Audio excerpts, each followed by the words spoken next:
A very good morning to all students. Today date is 18th June.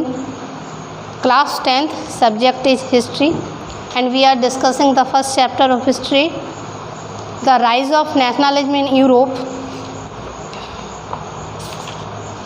In previous video, we see the unification of Italy and Germany. किस तरीके से Italy और Germany unified होते हैं. Now we take the next topic. The next topic is the strange case of Britain. एक अजीबो गरीब किस्सा कहाँ का? ब्रिटेन का. The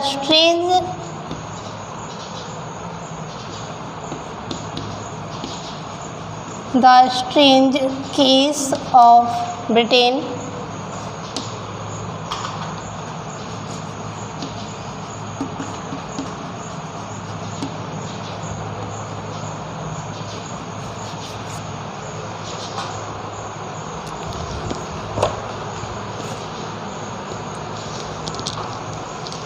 इस लेसन में हमने अलग अलग तरीके से सभी की व्यूज़ देखे. इटली का यूनिफिकेशन, जर्मनी का unification.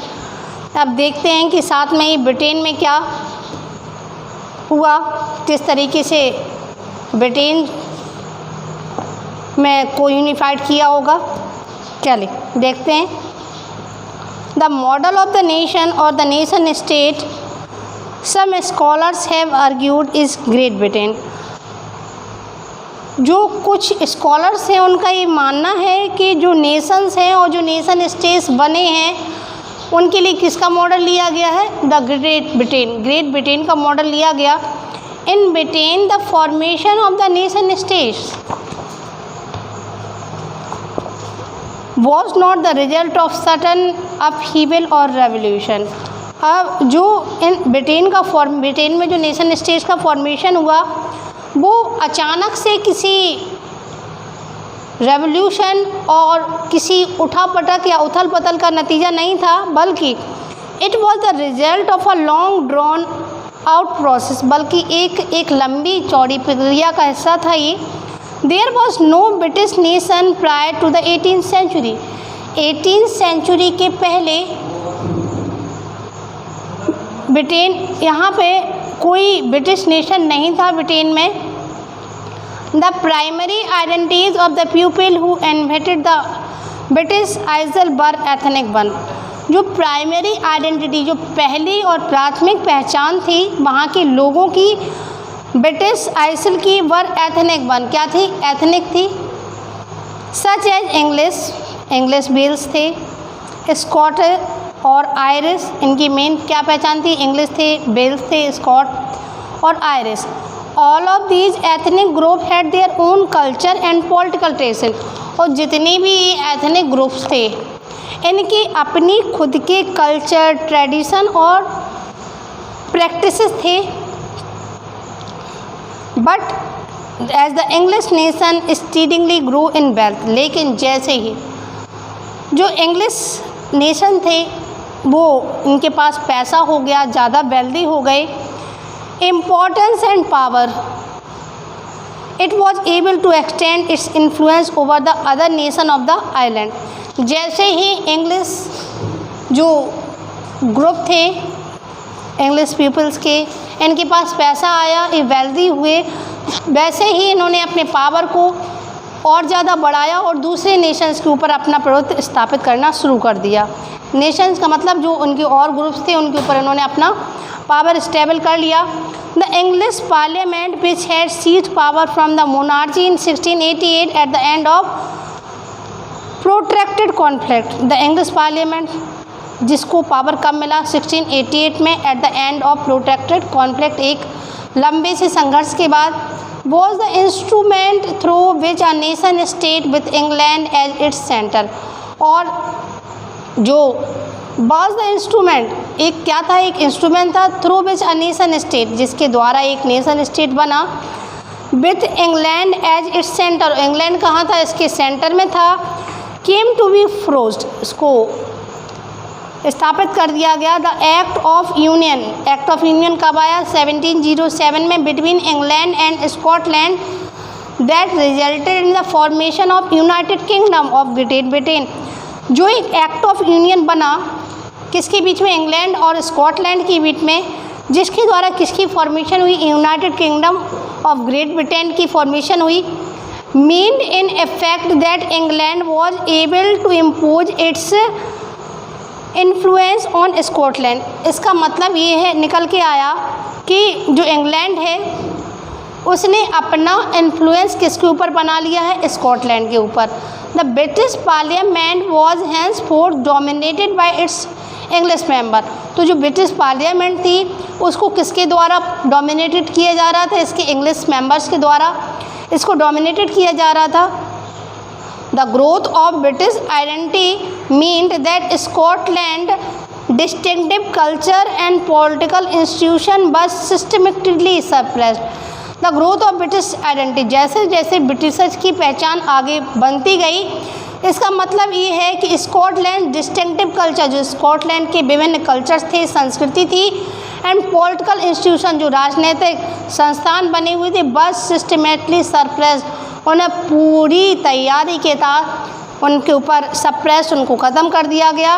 The Catholic clans that inhabited the Scottish highlands, जो कैथोलिक क्लैंस था, जो कैथोलिक ग्रुप था जो कि एक स्कॉटिश हाईलैंड में रह रहा था, निवास कर रहा था, सफ़र टेरिबल रिप्रेशन, उन्हें सहन करना पड़ा एक बहुत ही भयानक संघर्ष। Where they attempt to assert their independence, और जब भी कभी उन्होंने अपनी इंडिपेंडेंट की बात की तो उनकी इस विद्रोह को दबा दिया गया, बुरी तरीके से कुचल दिया गया, सप्रेस्ड कर दिया गया।